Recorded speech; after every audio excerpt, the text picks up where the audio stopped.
கொடூரமான காட்சிகளை கொண்ட அளவுக்கு அதிகமான வயலன்ஸோட இருக்கிற ஹாரர் மூவிஸை விரும்பி பார்க்குற எல்லாரோட லிஸ்ட்லேயும் டிஃபால்ட்டாக டாப்பில் இருக்கிற படம் டெக்ஸஸ் செயின்ஸா மேசக்கர். மனிதர்களை கொண்டு கேனபலைஸ் பண்ணுற ஒரு குடும்பத்திட்ட ஒரு ராத்திரி நேரத்தில் மாட்டி 5 பேராக போய் தனியாளாக உயிரை கையில் பிடிச்சி சாலி தப்பிச்சு வர இந்த கொடூர கதையை ஒரு உண்மை சம்பவத்தை தழுவி எடுத்திருக்காங்கன்னு சொன்னால் நம்ப முடியுமா? நவம்பர் 16, 1957 பெர்னிஸ் வார்டன்கிற ஒரு லேடி வழக்கம் போல் அவங்களோட ஸ்டோரை பார்த்துக்க போகிறாங்க. அன்னைக்கு சாயங்காலம் பெர்னிஸோட பையன் ஃப்ராங்க் வேலையெல்லாம் முடிச்சுட்டு வீட்டுக்கு போகிற வழியில் அவங்க ஸ்டோர் இருக்கிற அதே தெருவில் இருக்கிற ஒரு கேஸ் ஸ்டேஷனில் கேஸ் ஃபில் பண்ண போகிறாரு. அந்த கேஸ் ஸ்டேஷனோட ஓனர் கூட கொஞ்ச நேரம் ஃப்ராங்க் பேச, பிஸ்னஸ் இப்போல்லாம் ரொம்ப டவுனாக இருக்கிறதுனால பெர்னிஸ் சீக்கிரமே ஸ்டோரை பூட்டிட்டாங்க போல, உள்ளே இருக்கிற லைட்டை கூட ஆஃப் பண்ண மறந்துட்டாங்கன்னு அந்த கேஸ் ஸ்டேஷன் ஓனர் சொல்ல ஃப்ராங்க் ஏதோ தப்பாப்படுது. இன்னைக்கு ஃபுல்லாக ஸ்டோரில் தான் இருக்க போகிறதா சொன்ன பெர்னிஸ் ஸ்டோரோட லைட்ஸை கூட ஆஃப் பண்ணாமல் லாக் பண்ணிட்டு இந்நேரம் வெளியே போயிருக்க வாய்ப்பே இல்லைன்னு யோசிக்கிறாரு. டெப்டி ஷெரீஃபான ஃப்ராங்க் அந்த கேஸ் ஸ்டேஷன் ஓனர்கிட்ட இன்னைக்கு வேறு ஏதாச்சும் வழக்கத்துக்கு மாறாக நடந்துச்சான்னு கேட்க, காலையில் ஒரு 9 மணி போல் ஸ்டோருக்கு ஒரு ட்ரக் வந்ததாகவும் அதில் ஒரே ஒரு ஆள் மட்டும் இருந்ததாகவும் சொல்ல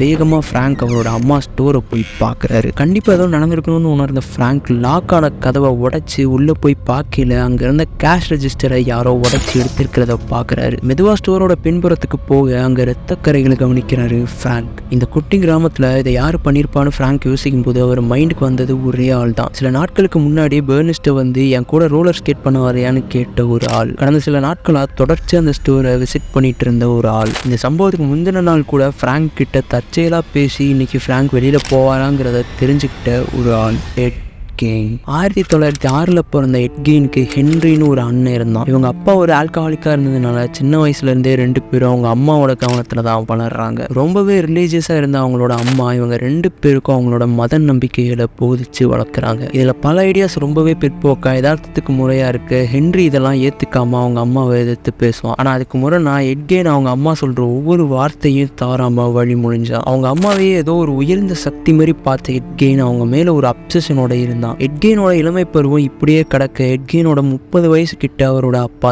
தவறிடுறாரு. அவங்க அம்மாவை இப்ப இந்த 2 பேர் தான் பாத்துக்கணும்னு வர தன்னால முடிஞ்ச சின்ன சின்ன வேலைகளை செஞ்சு எட்கெயின் அவரோட வீட்டுக்கு உதவுறாரு. ஈவன் பேபி சிட்டரா கூட இருந்து அந்த வேலையில நல்ல பேரையும் சுற்று வட்டாரத்துல எட்கெயின் வாங்கி வச்சிருந்ததா சொல்றாங்க. இதெல்லாம் ஒரு பக்கம் போக நாளுக்கு நாள் எட்கெயினுக்கு அவர் அம்மா மேல இருந்த அப்சஷன் அதிகமாயிட்டே இருந்தது. 1944 அவனோட அண்ணன் ஹென்றி ஒரு சந்தேகமூன்ற விதத்துல இறந்து போறாரு. இவங்களோட இடத்துல நெருப்பு பத்திக்கிட்ட சொல்லி போலீஸ்க்கு கால் பண்ணி எட்கெயின் நேரா போலீஸை தன்னோட அண்ணனோட சடலத்தை நோக்கி கூட்டு போனான். ஆனா ஹென்ரியோட உடம்புல எந்த விதமான தீக்காயமும் இல்லாம அதுக்கு மாறா பின்னந்தலையில ஒரு காயத்தை கவனிக்க முடிஞ்சது. சரி, நெருப்பை கட்டுப்படுத்துற முயற்சியில தவறுதலா எங்கேயாச்சும் விழுந்து அடிபட்டிருக்குன்னு போலீஸ் இதை கடந்து போயிடுறாங்க. இது நடந்த ஒரே வாரத்துக்குள்ள அவங்க அம்மாவுக்கு ஸ்ட்ரோக் வருது. பதறிப்போன எட்கெயின் அவங்க அம்மாவை ரொம்ப பத்திரமா கவனிச்சுக்கிறான். ஆனா அடுத்த 6 மாசத்துக்குள்ள இன்னொரு ஸ்ட்ரோக் வர அவங்க அம்மாவும் இறக்குறாங்க. இது எட்கெயினை நிலகுலைய வைக்குது. அவன் அளவுக்கு அதிகமாக அஃபெக்ஷன் வச்சிருந்த அம்மாவே இழந்த எட்கெயின் இப்போ கூட யாருமே இல்லாத அனாதையா தனிச்சு வாழ நேரிடுது. இப்போ பெர்னிஸோட கேஸ்க்கு திரும்ப வரும். ஏற்கனவே இதுல எட்கெயின் சம்மந்தப்பட்டிருப்பானோன்னு சந்தேகம் இருந்த ஃப்ராங்க்குக்கு இன்னொரு ஆதாரமா அன்னைக்கு ஸ்டோர்ல கடைசியா வித்து போன ஆன்டி ஃப்ரீஸோட ரெசிப்ட் கிடைக்குது. அதை வாங்கிட்டு போனவரோட பேரு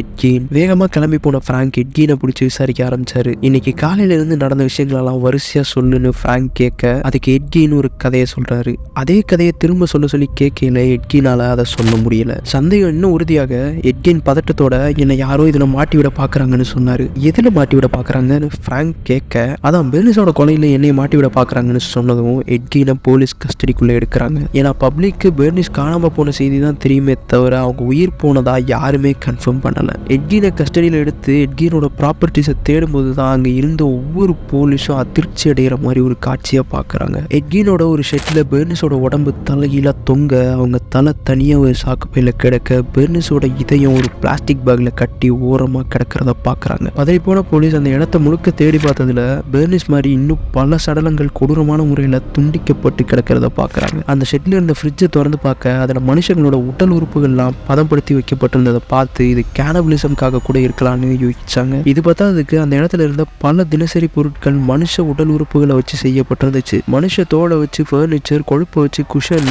கேட்கவே டிஸ்கஸ்டிங்கான பல விஷயங்கள் அன்னைக்கு எட்கெயினோட இடத்துல வாரத்தில் கண்டுபிடிச்சாங்க. இதில் இன்னொரு குறிப்பிடத்தக்க விஷயமா இருந்தது, இந்த கேஸோட விக்டிம்ஸ் எல்லாமே கிட்டத்தட்ட பெர்னிஸோட வயசுலேயே இருந்த பெண்களாக தான் இருந்தாங்க. அப்படி எட்கின் கிட்ட இருந்த சடலங்களோட தோலை வச்சு 9 ஃபேஸ் மாஸ்க்ஸை எட்கின் செஞ்சு வச்சிருந்தான். இந்த ஆதாரத்தெல்லாம் வச்சு இவன் ஒரு சீரியல் கில்லர்னு முடிவுக்கு வந்த போலீஸ்ட எட்கின் கொடுத்த விளக்கம் இந்த கேஸில் இன்னும் குழப்பத்தை கொண்டு வந்துச்சு. 1947 1952 வரைக்கும் கெயின் மொத்தமாக 40 தடவை கிரேவியார்ட்ஸை விசிட் பண்ணதாக கணக்கு காட்டியிருக்காரு. அப்படி அந்த இடத்துக்கு போகல புதுசாக புதைக்கப்படுற சடலங்கள் அவனோட அம்மாவை நினைவுபடுத்துகிற மாதிரியான வயசுலையோ தோற்றத்திலையோ இருந்தால் அந்த கிரேவை தோண்டி அதில் இருக்கிற சடலங்களை திருடி வந்து தான் அவனோட ஷெட்டில் இருக்கிற விஷயங்களெல்லாம் பண்ணதாக கெயின் சொல்கிறான். இன்னமும் கெயின் கிட்ட இருந்து சில விளக்கங்களை கேட்ட போலீஸ் இவனோட மனநிலை சரியில்லைங்கிறத புரிஞ்சுக்கிட்டு ஹாஸ்பிட்டலுக்கு அனுப்புகிறாங்க. கிட்டத்தட்ட 10 வருஷம் அசைலமில் இருந்த எட்கெயினை மறுபடியும் இந்த கேஸ்க்காக கோர்ட்டில் நிறுத்துறாங்க. என்னதான் பெர்னிஸை கொலை பண்ணது எட்கெயினாக இருந்தாலும் மென்டலி அன்ஸ்டேபிளாக இருந்த காரணத்துக்காக மறுபடியும் கெயினை அசைலம்கே அனுப்புகிறாங்க. 1970களில் அங்கே இருந்து வெளியிட சொல்லி கெயின் வச்ச கோரிக்கையை கோர்ட் மறுத்துடுறாங்க. கடைசியாக 1984